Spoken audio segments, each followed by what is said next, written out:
The old man sat in a gas station on a cold Christmas Eve. He hadn't been anywhere for years since his wife had passed away. He had no decorations, no tree, no lights. It was just another day to him. He didn't hate Christmas, he just couldn't find any reason to celebrate. There were no children in his life, and his wife was gone. He was sitting there looking at the snow that had been falling for the last hour and wondered what it was all about when the door opened and a homeless man stepped through. Instead of throwing the man out, old George, he was known by his customers, told the man to come in and sit by the space heater and warm up. "Thank you, but I don't mean to intrude," said the stranger. "I see you're busy, I'll just go." "Not without something in your belly," George said, and he turned and opened a wide-mouthed thermos and handed it to the stranger. "It ain't much, but it's hot and tasty. Stew, made it myself. And when you're done, there's hot coffee, and it's fresh." Just at that moment, he heard the ding of the driveway bell. "Excuse me, be right back," George said. There in the driveway was an old 53 Chevy. Steam was rolling out of the front. The driver panicked. "Mister, you've got to help me," said the driver. "My wife is with child, and my car is broken, and we need to get to the hospital." George opened the hood. It was bad. The block looked cracked from the cold, and the car was dead. "Well, you ain't going anywhere in this thing," George, as he turned away. "But mister, please help." The door of the office closed behind George as he went in. George went in to the office wall and got the keys to his old truck, went back outside. He walked around the building and opened the garage, started the truck, and drove it around to the couple who was waiting. "Here, you can borrow my truck," he said. "She ain't the best looking thing in the world, but she runs real good." George helped put the woman in the truck and watched it as it sped off into the night. George turned and walked back inside the office. "Glad I loaned him that truck. Their tires were shot too. That old truck of mine has brand new tires." George thought he was talking to the stranger, but the man had gone. The thermos was on the desk with a used cup beside it. Well, at least he got something in his belly, George thought. George went back outside to see if the old Chevy would start. It cranked slowly, but he got it started.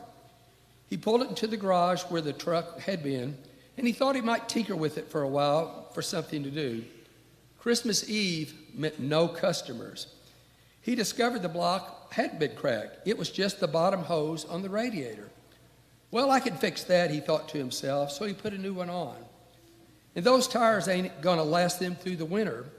So he took the new snow tires off his wife's old Lincoln. They were like new, and he wasn't ever going to drive the car. As he was working, he heard a shot being fired.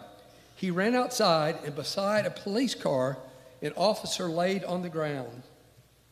Bleeding from the shoulder, the officer said, "Help me." George lifted the officer inside as he remembered the training he had received in the Army as a medic. He knew the wound needed attention. Pressure to stop the bleeding, he thought. And the laundry company had been there earlier that morning and dropped off clean shop towels. He used one of those and some duct tape to bind the wound.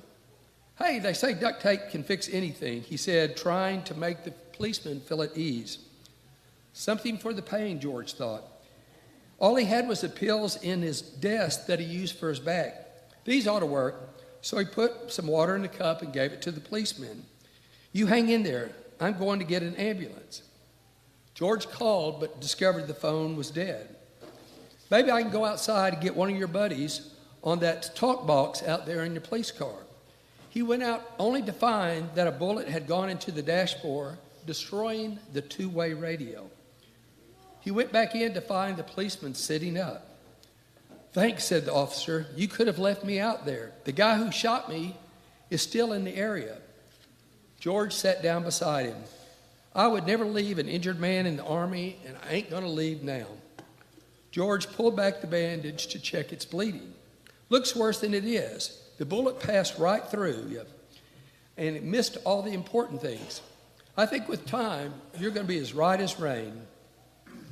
George got up and poured a cup of coffee. "How do you take it?" he asked. "None for me," said the officer. "Oh, you're going to drink this. Best in the city."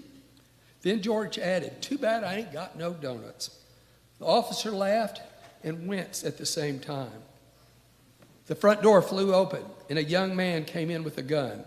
"Give me all your cash." "Do it now," yelled the young man. His hand was shaking, and George could tell he had never done anything like this before. "That's the guy who shot me," explained the officer. "Son, why are you doing this?" asked George. "You need to put that cannon away. Somebody might get hurt." The young man looked confused. "Shut up, old man, or I'll shoot you. Now give me your cash." The cop was reaching for his gun. Put that away, George said to the cop. "We've got one too many of them in here now." He turned his attention to the young man and said, "Son, it's Christmas Eve. If you need money, well then, here, I ain't got much, but you can have it. Now put that pea shooter away." George pulled out $150 from his pocket and handed it to the young man, reaching for the barrel of the gun at the same time. The young man released the grip on the gun and fell to his knees and began to cry. "I'm not very good at this, am I? All I wanted was to buy something for my wife and son." He went on, "I lost my job, my rent is due, and my car got repossessed last week." George handed the gun to the cop. "Son, we all get in a bit of a squeeze now and then, and the road sometimes gets hard, but we make it through the best we can." He got the young man to his feet, sat him down in the chair across from the cop. "Sometimes we do something stupid." George handed the young man a cup of coffee. "Being stupid is one of those things that makes us human. Coming in here with a gun ain't the answer.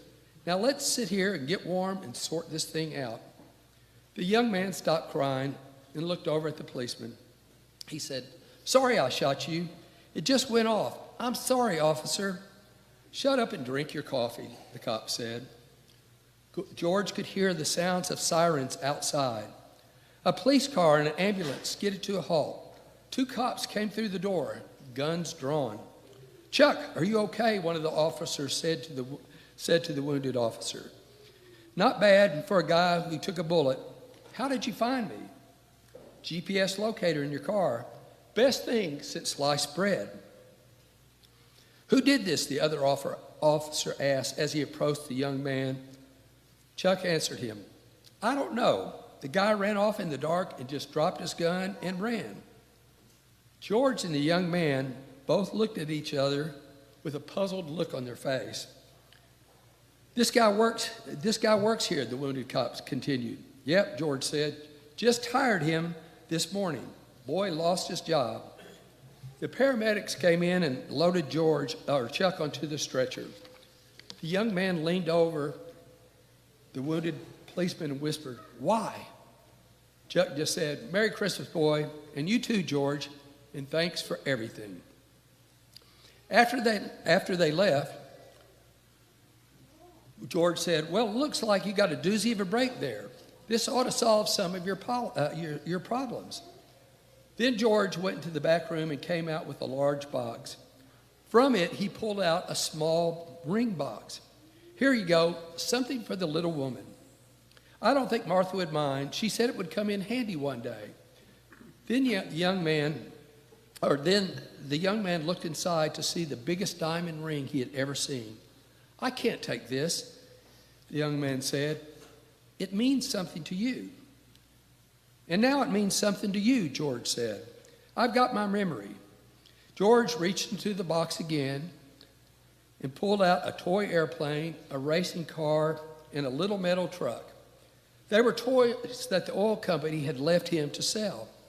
"Here's something for the little man of yours." The young man began to cry again as he handed back the $150 that George had given him earlier. "And what are you supposed to buy Christmas dinner with? You keep that. Count that as a part of your first week's pay," George said. "Now get home to your family." The young man turned with tears streaming down his face.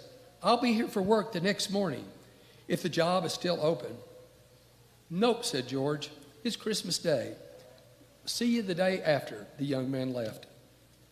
George turned around to find the stranger had returned. Where did you come from? I thought you left. I have been here. I have always been here, said the stranger. You say you don't celebrate Christmas. Why? Well, after my wife passed away, I just couldn't see what all the bother was about. Putting up a tree, and all seemed a waste of a good pine tree. Baking cookies like I used to do with Martha just wasn't the same for myself. And besides, I'm getting a little chubby. The stranger put his hand on George's shoulder. But you celebrate this holiday, George. You celebrate it better than most. You gave me food and drink and warmed me when I was cold and hungry. The woman with child will bear a son, and he will become a great doctor. The policeman you helped will go on to save 19 people who were that would have been killed by terrorists. The young man who tried to rob you will become a rich man and share his wealth with many people. That is the spirit of this season, and you do it as good as any man. George was taken back by what the stranger said. How do you know all of this? Asked the old man. Trust me, George, I have an inside track on this sort of things. And when your days are done, you will be with Martha again. The stranger moved towards the door. If you'll excuse me, George, I have to go. I have to go home because there's a big celebration planned. George watched as the man's old jacket and his torn pants turned into a white robe. A golden light began to fill the room. You see, George, tomorrow's my birthday. Merry Christmas.